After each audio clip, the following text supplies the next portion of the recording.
Hello, everyone. Welcome back to the Vedic Astrology Podcast. My name is Fiona Marks, and it is time once again to have a look at the transit of the sun as an invitation for us to learn a little bit about each Rashi. So this is something that we've been doing all year. And today we have a chance to think about, as the sun transits through Scorpio, what we might be able to understand and learn more deeply. And to help me on the journey of understanding Scorpio, I'm delighted to have Gabi back with me. Welcome back, Gabi. Thanks for joining me to talk about Scorpio. Hi, Fiona. Thank you so much for having me. I'm excited to dive into Scorpio and talk about all the juiciness the season offers. Great. Normally, when we start the podcast, do a little overview of what's going on by transit at the moment in the sky. But this can cause some confusion between sidereal and tropical, and we really don't need it in order to understand Scorpio. We don't need to know exactly what's going on with everything else in the sky. So if you would like to catch up on transits, I'm now doing that on Patreon every 2 weeks on Saturday for an hour. Small group of us are getting together and just looking at what's going on in those 14 days by transit, and where we have time, pulling up anybody's chart and seeing how that's impacting uniquely onto people. So if you normally listen to the podcast to get an update on the transits, hop on over to Patreon at Fiona Marks, and that's where we will do transits. But today what we're going to concentrate on is understanding a little bit more about Scorpio. And Gabi, you have put together a workbook to help understand the qualities of Scorpio and how they might impact on people. Can you tell us a little bit about your Scorpio workbook? The Scorpio workbook goes into major themes of Scorpio season, what to expect, what the archetype of Scorpio might feel like using the different qualities that are associated with Scorpio.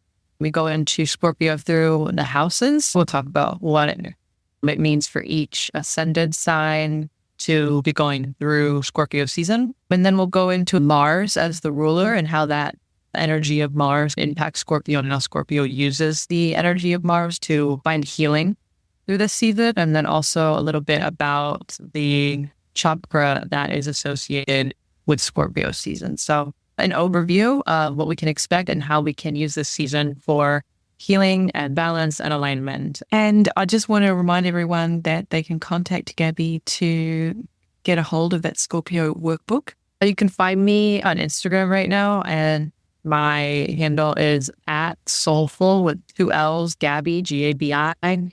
And yeah, you can drop me a message on Instagram, and that's like where I hang out right now. Fantastic. Thanks, Gabi. Thanks for all of your work in preparing this session for us. And when you were building your Scorpio workbook, did you fall in love with the sign of Scorpio? Because one shouldn't have favorites, right? As an astrologer, this is the ecliptic, it's the body of God. It's supposed to be taken in its whole. And yet I find myself attracted to a few zodiac signs, and Scorpio would definitely be at the top of that list. Did you have a similar reaction? I did. I feel like there's just so much that we can really, really learn from Scorpio as an archetype, and also for like healing and for really getting to know ourselves on deeper levels and accessing the courage of Mars in this season. So I might be a little bit biased as well to Scorpio season because it's just juicy. The word juicy lets us move towards some of the qualities of the sign of Scorpio, because juicy makes me think of water. It's a water element Rashi. What are some of the other qualities associated with Scorpio? So Scorpio is going to be a feminine sign. So when we have a feminine sign, it's going to be a more internalized energy that's receptive. So you can think of Scorpio as a season where we kind of go inward. And because the water sign, we're kind of going inward towards our emotions and to really finding the depth of our emotions. And there's also a fixed sign as well. So this gives Scorpio that patience and that endurance to go within and really get to know ourselves and our emotions on this more deeper level. These are the things that make it so fascinating for astrologers, maybe because it's the natural 8th sign of the zodiac, and that number 8 is often associated with the occult and with hidden knowledge, things that are not available on the surface. Maybe that's why you and I as astrologers want to dive in and spend more time with Scorpio.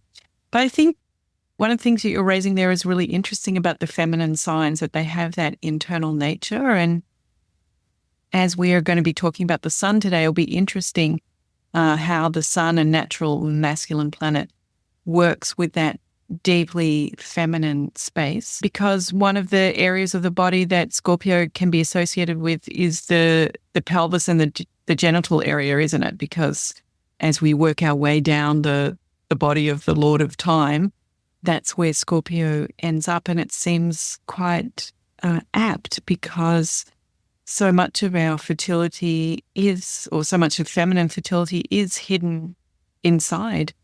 Yeah, totally. It's so fascinating. Yeah, exactly. And then the water signs, I kind of think of water signs, Cancer as being the ocean. I think of Scorpio as being the groundwater, and Pisces as being like almost mist, water that's so dispersed it's almost not in its liquid form.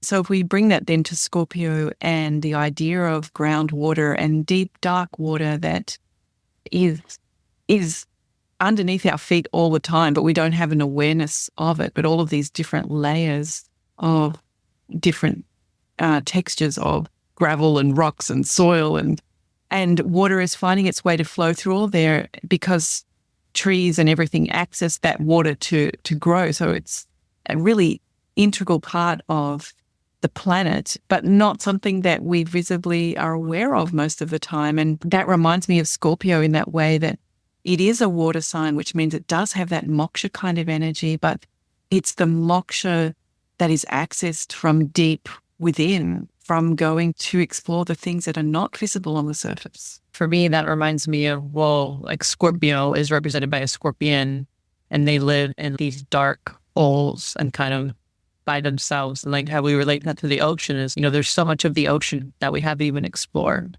and that doesn't get any sunlight, that's actually hidden from the sun. And so Scorpio reminds me of that, the depth in the ocean that hasn't been explored yet, that is not seen, and that has all this life that we don't even really understand, because we don't even have the capacity right now to, go that deep. With Scorpio, like, internally, we do have the capacity to go that deep. What you're saying is exactly right, that we do have the capacity to do that. But as you already said, it takes courage. One has to be an explorer, and Mars as the engineer, the problem solver, is uniquely placed to tackle that challenge of going to such a deep and different environment. If we think of those very profound layers of the ocean, that the amount of pressure that animals are experiencing, the lack of sunlight, the lack of oxygen, and yet they're teeming with life that looks like aliens to us if we ever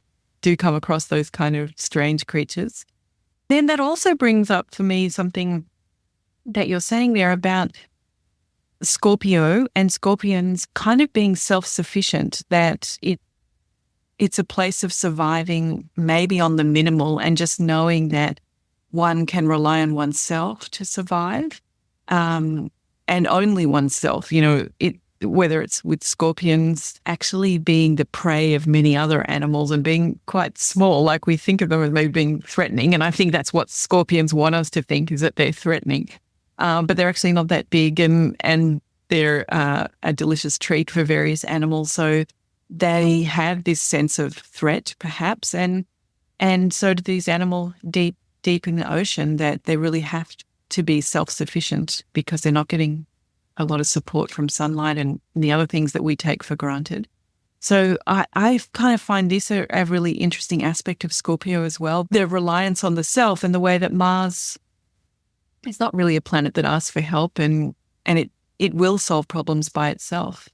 For me, then, it's in this relationship with Aries, because Mars rules both Scorpio and Aries, and they're both self-sufficient. I just think it's really interesting the way that Mars shows up in Aries, taking the initiative and starting something even with not knowing the consequences, but just backing the self. I know this is the impulse. I know I have to do it, whatever the consequences are. Sort of got that Aries bravado.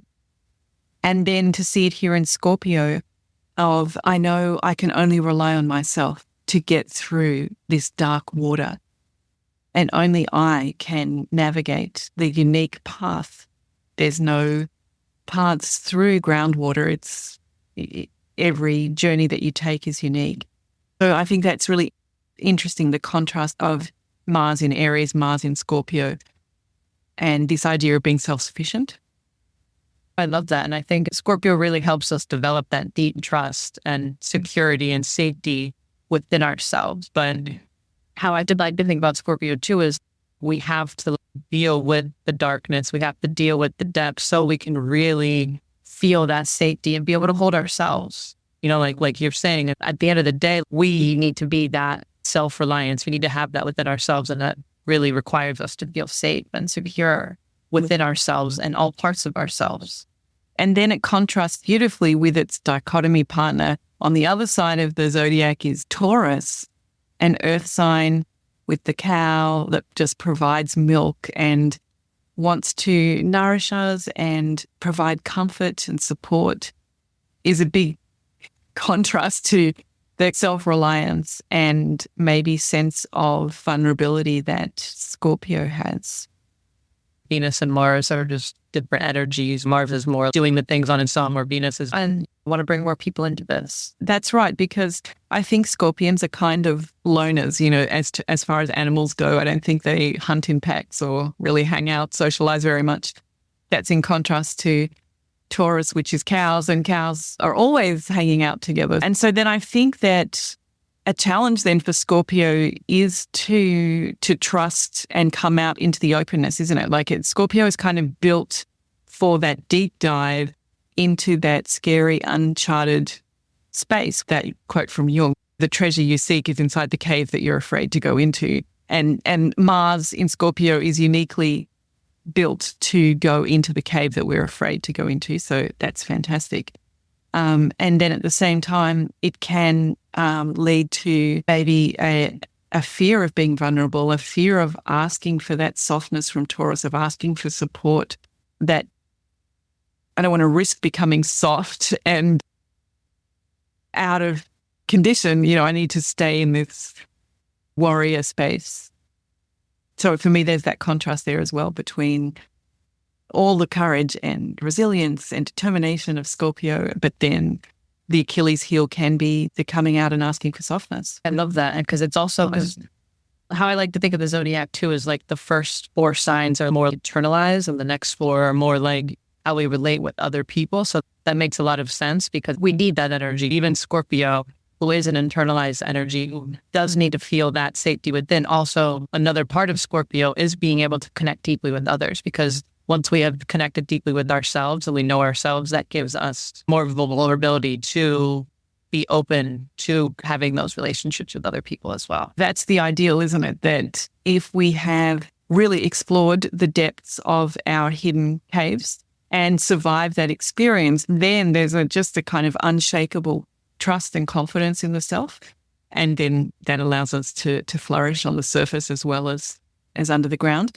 But then when one is afraid of that groundwater or the deep ocean and hasn't explored or has explored and barely survived and doesn't want to go back there or whatever, it can be hard then to have the integrity between the above ground and the below ground self, you know, that we can have what looks like a flourishing life on the outside. But if those deep groundwaters haven't been explored and mastered, then we're not really living truly, authentically on the surface either. Totally. And then another final thing that I think is interesting is, like Taurus Ascendant, we have the Ascendant Lord ruling the 6th house. And in Scorpio also, we would have the Ascendant Lord ruling the 6th house. So it's very interesting to have this 1 and 6 combination, because you and I are raving about, one of our peculiar favorites, sign Scorpio. But perhaps one of the out of balance or challenging aspects of Scorpio can be an intensity about burrowing and finding out and digging into things and maybe not feeling satisfied about anything, perhaps going into the world of conspiracy theories or the world of rabbit holes. So there's that element, isn't there? As Scorpio, we've got this great skill to be able to drill down into things, but when does that become neurotic, or when does it become counter? And then I think that also has to do a lot with like the fixed nature of Scorpio, getting fixated on, whatever the rabbit hole is, or, whatever issue or problem is coming up with that sixth house. That 1 in 6 combination is something to be aware of with Scorpio season, is because it is a fixed sign. There's a lot of positive qualities to having that. Also, like the patience, the endurance to do that. But then also the shadow side could be that tunnel vision and not being able to see other opportunities or other ways to move forward and being fixated on that. Exactly. And it's really interesting to think about the sun. So maybe we can transition our exploration of Scorpio now to talk about the sun and how the sun does match with Scorpio and how it doesn't match with Scorpio, because the sun is exalted in Aries, the other Mars sign. So it's obviously exalted by Mars. So this is one thing that they have in common.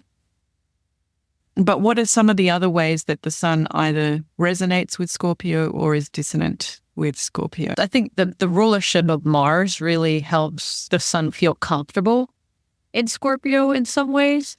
And it maybe can help because the sun, which is that fire and that vitality, and then you have Scorpio, which is a watery sign. I think that there could be a little bit more balance there. And what do you think about the masculine, feminine match? The sun having masculine energy, Scorpio having feminine energy. How do you think is a good way to make the most of that? From like a masculine standpoint, you have that inspiration to go inward and to like be more receptive, to have the courage, I guess, to look within. That's the beautiful part about Scorpio season, is naturally maybe we feel inspired or we feel drawn to maybe look at things that maybe we weren't able to look at before. So that's how I can see like that masculine, that feminine kind of like coming together to find more, I guess, peace or harmony within. And do you think one should be concerned about the fire energy in a water sign? Do you think there's kind of that potential for frustration, getting all hot and steamy under the collar? Is there a bit of a clash there between the water and the fire? That's really interesting, because I think in Western astrology, yes, there is. But in Vedic astrology, the water and the fire are kind of, like Jupiter owns water and fire. Mars owns water and fire. So there's a cohesion. You can have that fire, you can have those emotions, but maybe it's not going to go as far as it would in Aries, because Aries is just going to maybe multiply. Whereas and maybe you're going to have that burst, you're going to have that, that dramatic, whatever feeling it is, but it's that's it, it's not going to spread. So that's kind of how I think about those two elements. And that's why I think that they're actually, because you can have fire on the water, if there's a crash or something, things can burn, but they're not going to spread. They're not going to, get out of control. So that's kind of how I like to think about the fire and the water meshing together, is it actually is, it's a healthy amount of fire, because it's not going to destroy anything. I feel like there's some clue for us there with the sun being exalted in Aries. Lets us know that if we are taking a deep dive into the natural 8th sign, so we are going potentially down the rabbit holes, that exaltation of the sun in Aries reminds us to keep the focus on real obstacles and things that we have to deal with. Use this deep investigative energy to address the daily routine, to address nutrition, to address our health, preventing Mars from, getting latched onto maybe an intellectual exploration of all the knowledge that could ever be found, might lead to a dissipation of energy, and that something about the sun being exalted in Scorpio's natural 6th position is helping us keep whatever we're discovering. It's for the purpose of our daily approach to life and our service to life. And our overall health. Sometimes, with Aries, you can be so focused on maybe the body versus taking a more holistic approach in mind, body, emotion, soul, spiritual really reminding yourself that health is more than just your body or, your intellect. It's, having a more holistic approach. Mm-hmm. We are speaking about Aries, so it seems to me like it might be time to jump in and take the opportunity to discuss each ascendant. So as you're listening along, all you need to know is what ascendant you are. So where is your rising sign?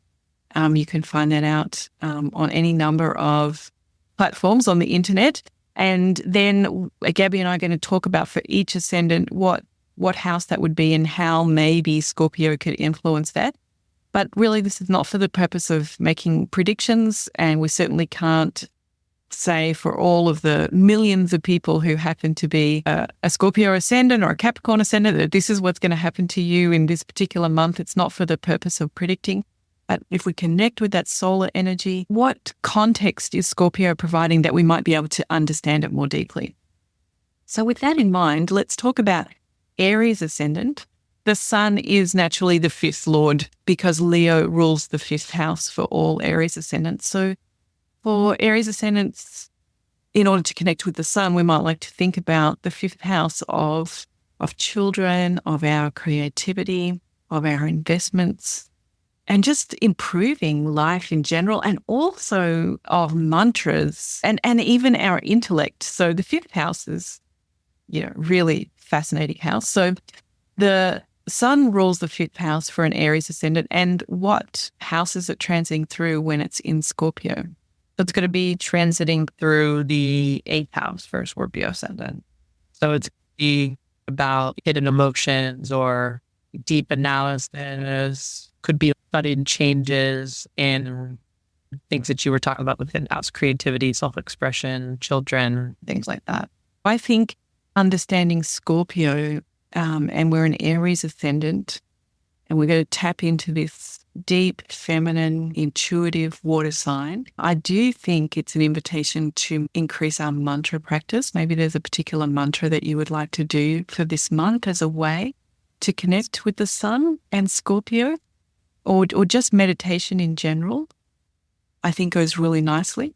And then if you do have children, this might be also a chance to see what they're experiencing. So it could be your physical children, but maybe your creative output is your children. So take that in the way that works for you. But maybe being open that for those children, is it going to be a time of change or unexpected things or turbulence? And as a parent to those children, whether it's a creative work or a children, is this a time to sort of hold that feminine space if we can as a parent and just allow it to be okay that things are changing with our children and that, everybody needs a chance to go into the deep dive of Scorpio and see what's there. So if it is our children or creative output that are going through some kind of transformation, astrology helps us to just honor that of that fixed female water sign. And what about for Taurus ascendant? Let's ground ourselves for Taurus ascendant. For Taurus ascendants is their fourth lord. And the fourth lord is our heart faith and our home. It's our inner sanctuary, that place of contentment inside the self where no matter what's going on, there's a home inside the self. But that's a little sunny side up description of the fourth house because, of course, it's easy for the fourth house to be in turmoil as well because it is our heart center. It is kind of associated with moksha and with change or with transcendence. So it can be our inner sanctuary, but when our inner sanctuary is disturbed, it can be quite disturbing for our life. But that's not necessarily the case here. So we have the fourth lord, the sun, is going into the seventh house.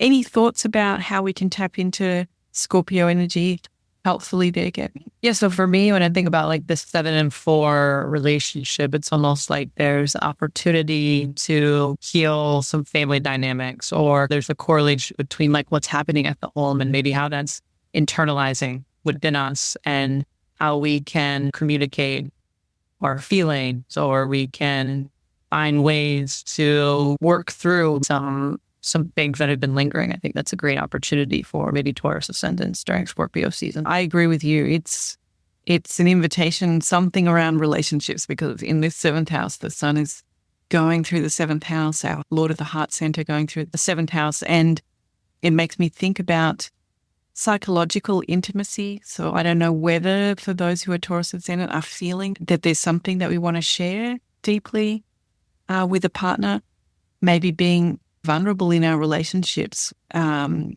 whether those are intimate relationships or business relationships and partnerships. Maybe it's a chance to be vulnerable in our transactions. And that could feel like, oh, that's a great thing to do. Or it could be something that feels like it's being a little bit forced upon us, by the timing of things. So don't worry if one feels that one's being a little bit more vulnerable in one's even business relationships. Maybe that's just the time that it is. And also a chance to reflect on that in a feminine way. So whatever has been going on in our relationships, whether they be business or intimate relationships, this is a time maybe where inside of ourselves we know that we're processing something about that. Maybe it's not even coming out yet. Maybe we're not sharing it with the other person, but deeply inside, maybe we're processing, we're having dreams about that or thoughts from the past. And Mars hosting this sign of Scorpio might give us the courage to explore anything that's there. So yeah, a beautiful, deep connection for Taurus ascendant. And for Gemini ascendants, Sun is the third lord of friends and peers and courage, adventure, of short journeys and communication, especially written communication. So the Sun is the third lord. And when it's going through Scorpio, what house is that for Gemini ascendant? Yeah, so the sun that's going to be transiting the sixth house for a Gemini ascendant. So we talked a little bit about the sixth house earlier when we did. But so it'll be like the health. It could be health. It could be daily routines, delays, these debts, servants would be themes, and then also like following your curiosities. Like if there are things that you've been curious about adding to your daily routine, or ways that you could be of service or your help, like this would be a great time to like maybe explore that and to be more receptive to how your body is feeling. I was also thinking about the sun as kind of an auspicious planet, maybe giving us some righteous courage, the third lord of courage, to address some obstacles, inner obstacles, as it's a feminine fixed sign. So an opportunity to have consistency with our daily routines, like use that solar energy, show up for our whatever our desired daily routine, daily practices are, being courageous in overcoming any obstacles with those routines. It's easy to want to get up every morning and do 15 minutes of yoga or whatever it is, but now we can use Scorpio to reflect on what is blocking those things and use the Mars engineer to find ways to creatively solve those problems. And I was thinking also about whether it's going to bring a bit more heat to people's digestion for Gemini, having the sun come through here, the sixth house. So it might also help us to explore any root causes of issues with that digestion, a time to connect inwardly and intuit in a feminine way, problem solve what might be going on with our digestion. So some solar inspiration of what Scorpio could be helpful for a Gemini ascendant. Then let's have a look at Cancer. For Cancer ascendant, the sun is the second lord. It rules the second house of things that we ingest, things that we say. So all to do with the mouth, those two things to do with the mouth, what we take in and what we speak out. Also our immediate family and our experience of the nurturing that we received as a young child, which translates also into our innate value, because the second house is also a house of income. It's an Arthur house of income and hard work and responsibilities and resources. So then the second lord, the sun, for Cancer Ascendant, when it's transiting through Scorpio, what house is that?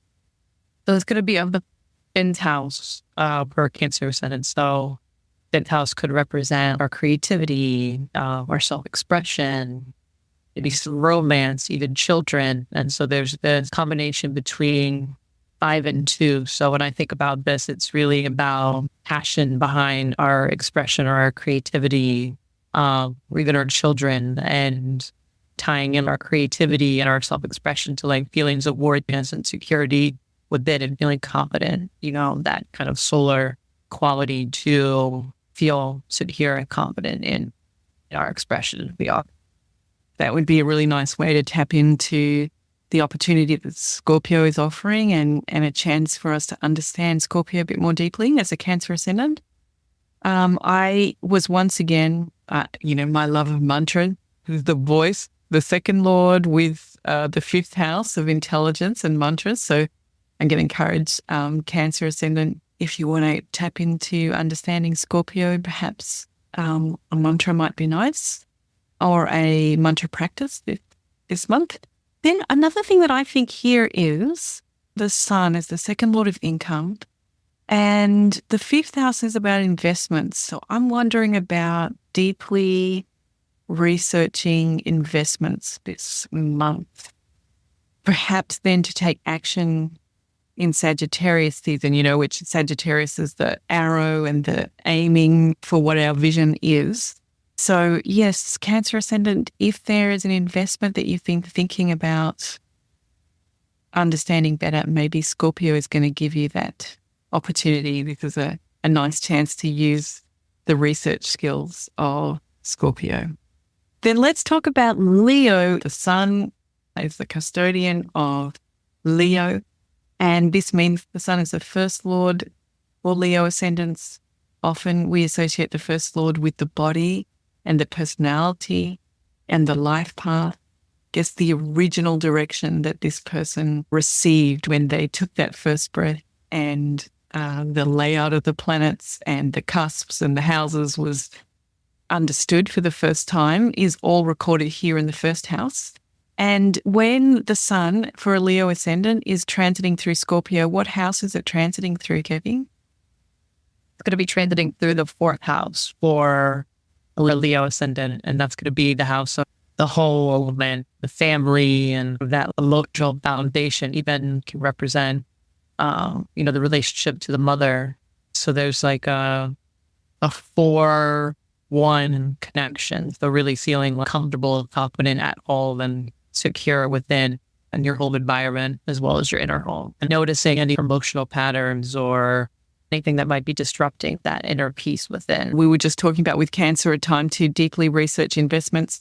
This could be, like what you're saying, a time to deeply research one's inner peace, or it could even be to deeply research the home. Maybe it's a new home, wanting to relocate. This is a time to take that fixed feminine nature of Scorpio to allow one to listen to inside the self what one really needs in terms of the home and where one lives. So could be something like that as a way to take advantage of Scorpio this month.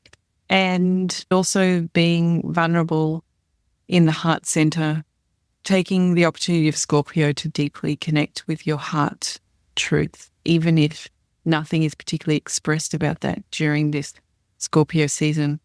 Just a regular practice this month of breathing into the heart center and listening for the wisdom and information, the feelings and emotions that are coming up when we do give our attention to the heart center, because that's going to enliven that part of the body which is associated with the 4th house. So maybe that could be a practice for Leo ascendant this month.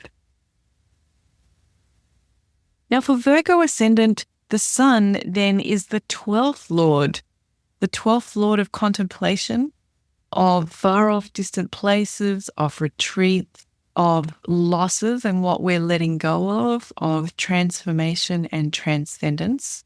So an extremely spiritual planet for Virgo ascendants.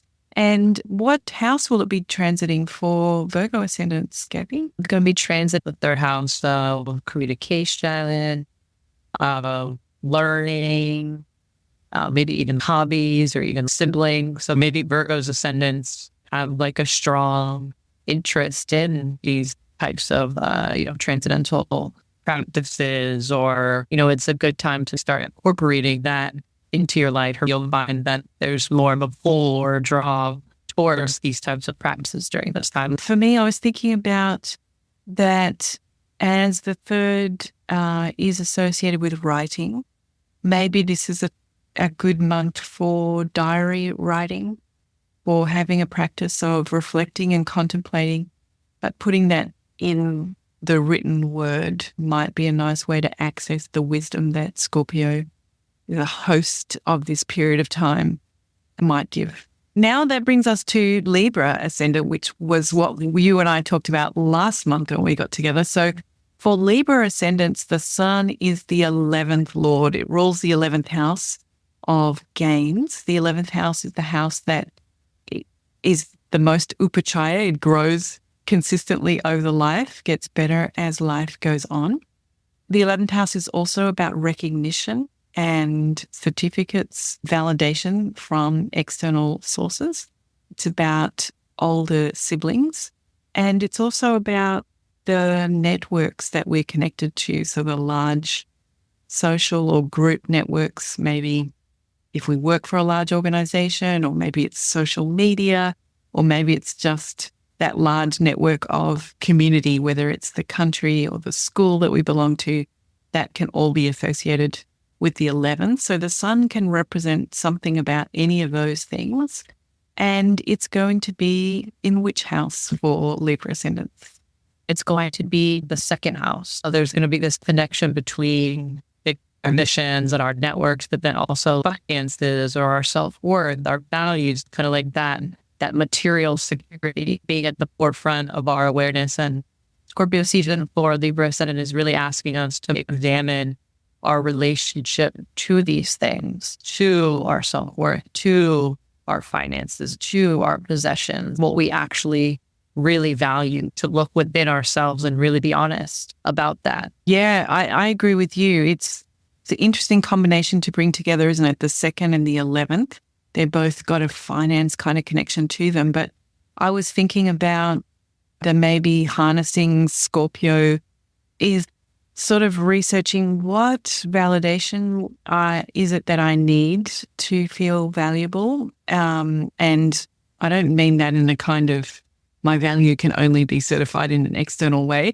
Hopefully not traveling down that sort of line, but more like, are there things that I need to do for my career or my living situation where I do need to get certified, which might be renewing your passport or driver's license, or maybe it is a qualification that it's time to take this month to think, do I need to commit to a new qualification?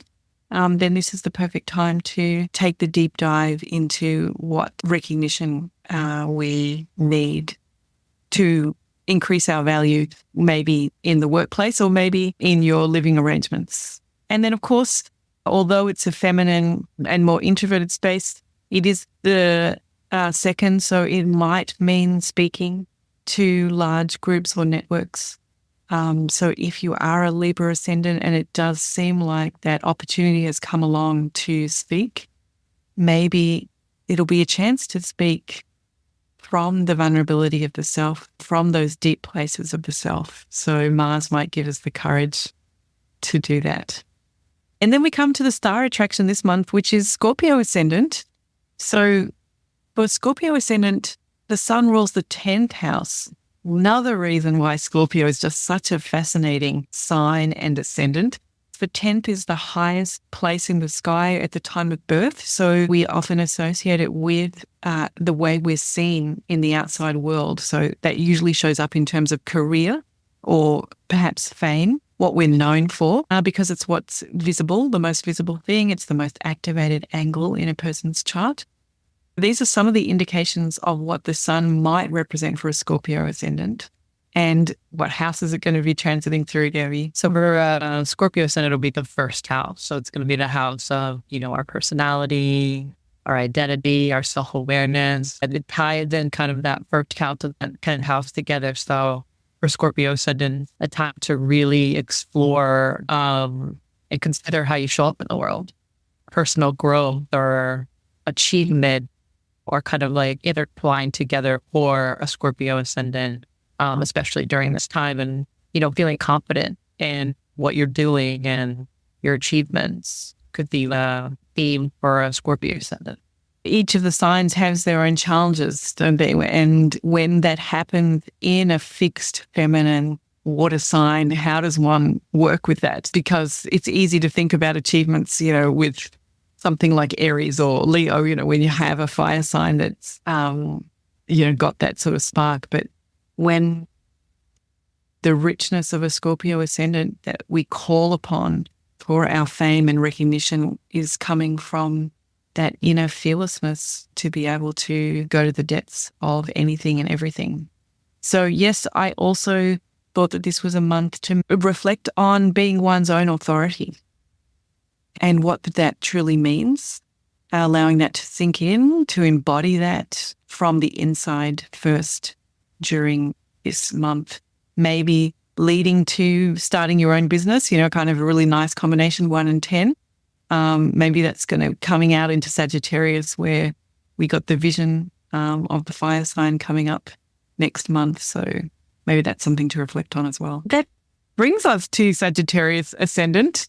The sun rules the 9th house, a trinal house, the 9th house of, in a way, it's of good fortune and sort of lucky things that happen because everything just fits and feels right. But the 9th house is also about our traditions and what we devote our life to. It can be about our parents as a unit together can be considered the 9. And it's where we find purpose and meaning and our calling. So the 9th lord, in this case, the sun, for Sagittarius Ascendant, can be a very inspired planet because the sun and purpose and meaning go together really nicely. And this 9th lord for Sagittarius Ascendant, the sun, what house is it going to be transiting when it goes through Scorpio? We're going to be transiting 12th house for a Sagittarius Ascendant, which is really interesting because, the 12th house is about spirituality or, the subconscious mind. Sometimes it can represent isolating yourself or even expenses. So it could be really interested in spirituality or in diving deep into different ways of learning, or even maybe new belief systems. Maybe there's some beliefs that you were attached to, but now during Scorpio season, there's new truths or hidden truths that are being revealed about, certain beliefs that you held. And a lot of faith though too, like with this 12-9 combination for Sagittarius. There's a lot about like having faith, that kind of trusting the process. And there is that deeper sense of purpose that whatever comes out around, your spirituality or subconscious, then it really is for a deeper purpose. I love that, Gabi. There's nothing that I can add to that. It's a very beautiful combination, the 9th and the 12th. And I agree with you. It's good to be open to, letting go. And that what truths are Scorpio going to help us tap into that might lead us to letting go of beliefs or traditions. So yes, I think it's a great time to take the opportunity to reflect on how our traditions are linked to our own enlightenment and making both of those meaningful, making our own cultural practices meaningful for us and making our own spiritual meditation, transcendent practices, how can they cross or synergistically support each other? So yeah, Scorpio is going to give the container for us to deeply reflect on all those things. Maybe expenses going towards these pursuits. Or towards higher education in general, just the 9th lord of higher education. Now we come to Capricorn Ascendant, and for Capricorn Ascendant, the sun is the 8th lord. The 8th lord is often associated with unexpected change.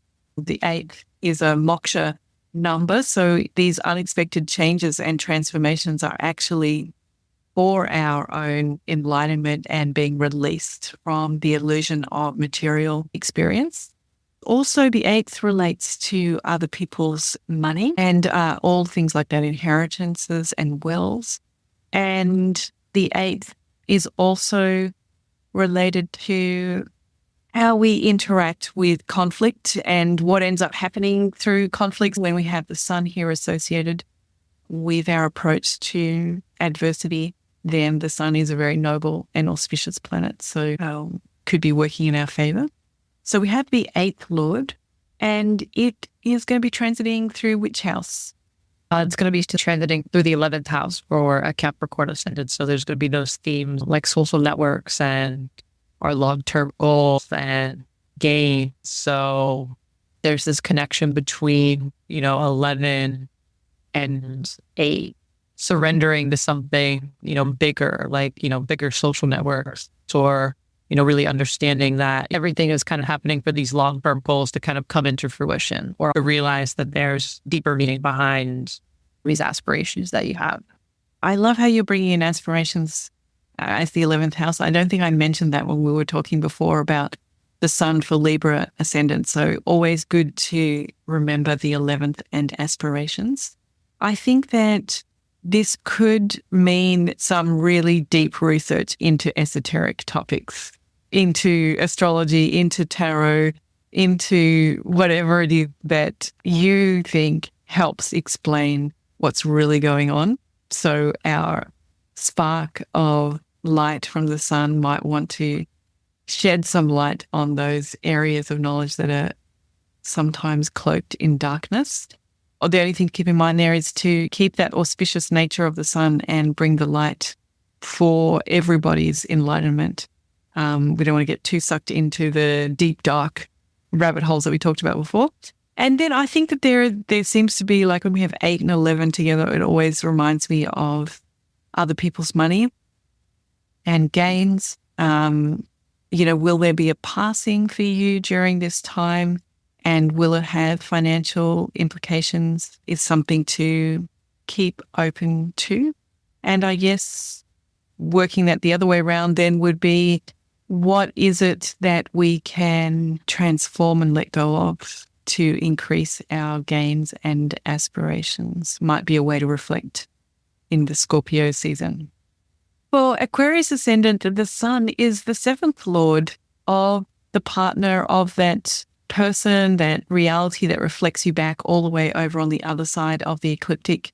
Your ascendant sign was what was rising on the eastern horizon. The 7th was what was setting at the time of the birth. So there can be that interest in the 7th, or sort of chasing what it was that was disappearing over the horizon. And it can relate to partners, but it could also relate to business and transactions, any exchanges that we have with other people. What are your thoughts then about, for Aquarius ascendant, which house is the sun going to be transiting when it's in Scorpio? For the Aquarius ascendant, will be transiting the 10th house. So the 10th house is going to be career, achievement, and status, our public life. So there's this connection between how we interact with others and our career and our achievements, and maybe making sure that those interactions feel good within us, that they support our values and our inner world, and giving us an opportunity to kind of evaluate where we can take on more leadership, in what types of relationships are we maybe being a leader, and which types of relationships maybe can we, maybe tone it down a little bit. So it's really paying attention to kind of how we show up in our interactions with others, figuring out where our authority is needed and where it's needed the most. I guess it makes me think about that this could be related to our partner. So it might be us, but if it's showing up for your partner during this season, that they are deeply reflecting and changing, maybe they feel that something is going on for them in terms of their career, then we can hold that Scorpio space and allow people an introverted time where maybe the partner is processing something that will become clear as we move to Sagittarius and then Capricorn as the sun moves through. So my only thoughts are we could harness Scorpio energy by holding the container for the partner if the partner is going through some deep reflection about their work and what their next steps are going to be that haven't come to fruition yet. Then for Pisces Ascendant, the sun rules the sixth house. And we've spoken about sixth house a little bit today.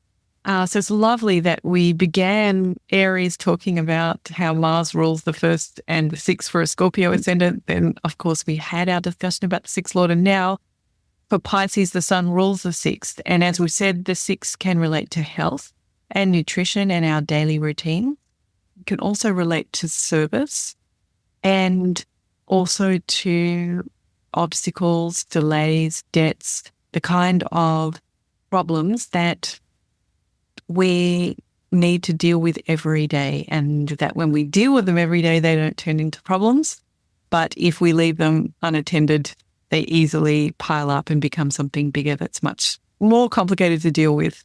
So that is the sun for Pisces Ascendant. Its consistency can really help us with our daily chores. And which house is it going to be transiting for a Pisces Ascendant? For Pisces Ascendant, Scorpio season is going to be the ninth house. So it's going to relate a lot to purpose. I like to think of the ninth house as our purpose, our higher knowledge and wisdom, higher learning, even other cultures. So there's this connection between, our daily life and really wanting to learn and gain knowledge and gain, or, a spiritual, intellectual growth of some sort, utilizing Scorpio season to heal anything that is blocking our faith in something higher than ourselves. Scorpio's ability to allow us to go deep, to allow us to go silent, to explore the uncharted territory is maybe a chance for the sun to ask that question, how do I find meaning in those daily, more menial chores that we all have to do? Or maybe it's service, maybe it's the care of others. Maybe we look after a parent or children or our pets. How is that actually really our highest calling? And Scorpio is a nice quiet time to answer that question deeply. I like to think of the sixth house as acts of devotion almost, because we're finding divinity in the mundane of life. So it's like, how can we really be devoted to our daily life in that way? Beautiful.